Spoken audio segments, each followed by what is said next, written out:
അപ്പോൾ പോസ്റ്റ് ഇട്ടതപ്പോൾ അത് പെട്ടെന്ന് തന്നെ 10,000-3000 ആളുകളിലെത്തി, ലൈക്ക് വന്നു, 700 പേര് കമൻറ്റ് പറഞ്ഞു.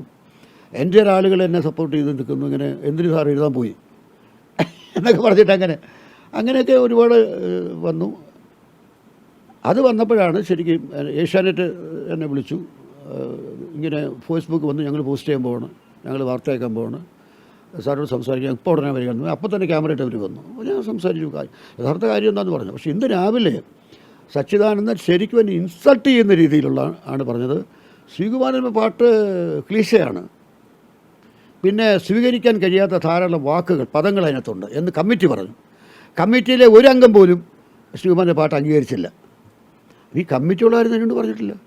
ഇപ്പോൾ എനിക്ക് ശ്രീകുമാരൻ നമ്പിക്ക് 57 വർഷമായി പാട്ടെഴുതുന്ന എനിക്ക്, 58 കൊല്ലമായി പാട്ടെഴുതുന്ന എനിക്ക് ഒരു കമ്മിറ്റിയുടെ പോയി നിന്നിട്ട് പാട്ടിന് അംഗീകാരം വേണോ?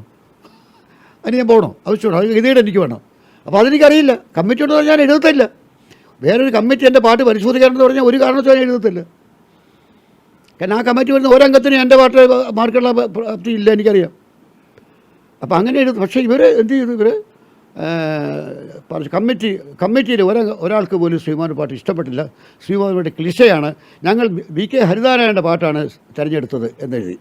അപ്പോൾ ഹരിനാരായണൻ പറയുന്നു, ഹരിനാരായണൻ ഇതൊന്നും തന്നെ അറിയില്ല, ശ്രീകുമാരൻ നമ്മെ വേദനിപ്പിച്ചതിൽ എനിക്ക് ദുഃഖമുണ്ട്, ഞാൻ ഇതിൽ പങ്കെടുക്കില്ലെന്ന് പറഞ്ഞ് ഹരിനാരായണൻ നിഷേധിച്ചു.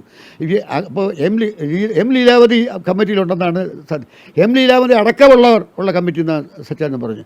ലീലാവതി ചേച്ചി പറയുന്നു, ഞാൻ തമ്മിയുടെ പാട്ട് കണ്ടിട്ടേ ഇല്ല, എനിക്കൊന്നും അറിഞ്ഞുകൂടാതെ.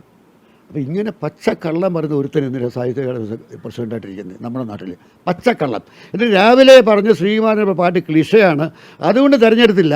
കമ്മിറ്റിയിലെ ഒരംഗം പോലും സ്വീകരിച്ചില്ല തമ്പിയുടെ പാട്ട്. പല പദങ്ങളും സ്വീകാര്യമല്ലാത്ത പദങ്ങൾ അതിനകത്ത്. ഏത് പദം?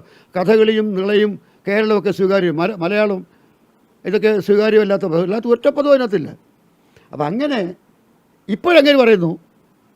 ചിലപ്പോൾ മന്ത്രി വിളിച്ചു കാണും, മന്ത്രി നമ്മുടെ സജി ചെറിയ വിളിച്ച് പറഞ്ഞു കാണും. അപ്പോൾ വിളിച്ച് പറയാം ശ്രീകുമാരൻ പാട്ട് ഒഴിവാക്കിയിട്ടില്ലെന്ന്. എന്ത് പരസ്പര വിരുദ്ധമായിട്ട് 1 മണിക്കൂറിന് മുമ്പ് പറഞ്ഞത് നേരെ കടക്ക് വിരുദ്ധ പറയുന്ന ഒരുത്തന് ഒരു മഹാകവിയും അന്തർദേശീയ കവിയെന്നും ഒക്കെ പറഞ്ഞ് നാണമുണ്ട് നടക്കാൻ ഈ കേരള സാഹിത്യ അക്കാദമി ചെയർമാനായിട്ടിരിക്കുക.